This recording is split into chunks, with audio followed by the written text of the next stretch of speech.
Today we did our project on identity. I'm Kenzie Saylor. I'm Alicia Sloss.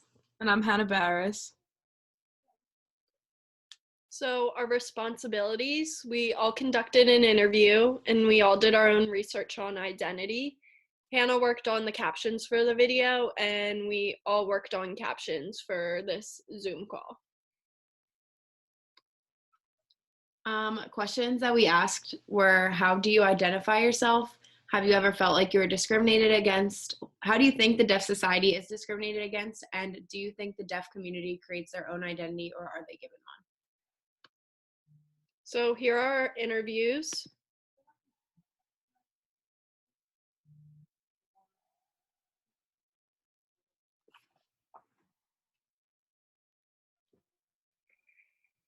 How do you identify yourself?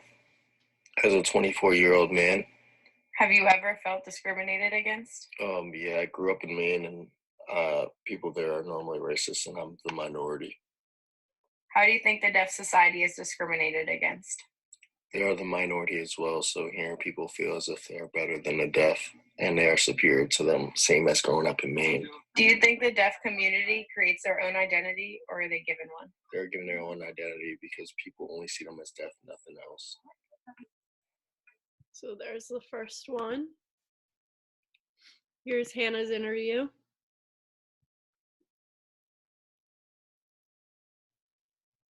How do you identify yourself?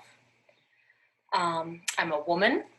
My pronouns would be she and her, an English major and a secondary education major. I'm a swim instructor, and I'm a ginger and a bad dancer. I think that's all I got.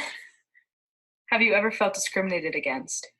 Well, I'm white, so on that side of it, no. As a woman, probably, but I can't really think of any particular instance. But I think women as a whole tend to be discriminated against. And how do you think the deaf society is discriminated against? Well, I think about, going to a restaurant and ordering might be difficult.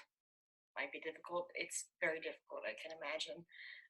Also, I think about like the police, if a police officer doesn't know that someone is deaf, that can certainly be a very dangerous situation. And I think people tend to not necessarily look down on the deaf community, but people are assumed that it's a disability. And I know that the deaf community doesn't believe that that being deaf is a disability. Do you think the deaf community creates their own identity or is given one? I'm going to say both.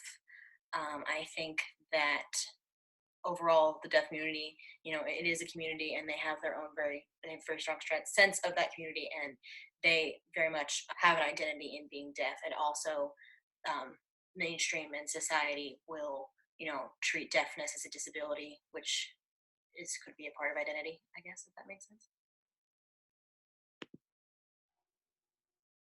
And here's my interview.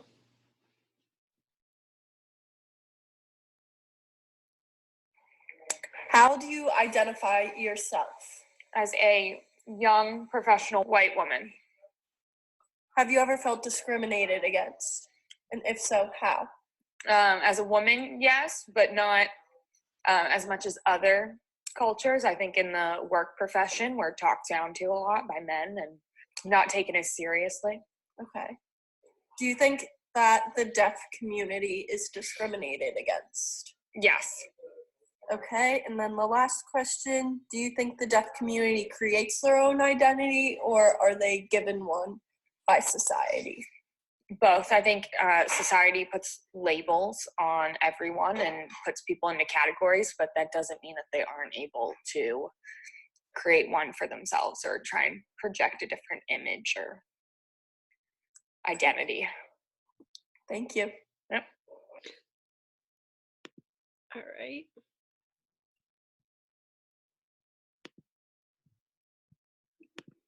There we go. Okay, so in the interviews, it seemed like everyone had somewhat of an idea of how they identified, and everyone agreed that society can play a big part in determining how a person identifies. Like they can kind of dictate like what the majority cultures are telling you is kind of like how the minority cultures tend to identify. But despite this, everyone's identities in the interviews were very personal, and everyone agreed that people shouldn't be put into a box or labeled by society or the majority culture. Deaf identity. Developing an identity is essential for people to know who they are and to feel comfortable with themselves. Although society and the hearing community will try to tell deaf people what their identity should be, the deaf community has a strong sense of their own identity. And especially in a collectivist culture like deaf culture, it's important to be a part of the community in order to feel comfortable with that identity. And a lot of the times, people don't find their deaf identity until a lot later in life, or it really just depends on the individual by the time that they find their own deaf identity and feel as though they belong in deaf culture. So basically, being able to share a strong sense of one's identity is what allows a person to live comfortably in their own skin. There are many different ways that people can identify, as we found in the interviews, and often people are discriminated against because of how they identify themselves. Hearing people try to put a label on the deaf community, just as other majority cultures try to label minority cultures, it's important that every person feels secure in their own identity. The best way to help a deaf person form a secure identity is to spread awareness of the deaf culture, allow the deaf people to comfortably form their own identity without the influence of the hearing community. And that is our presentation on identity in the deaf culture. Thank you.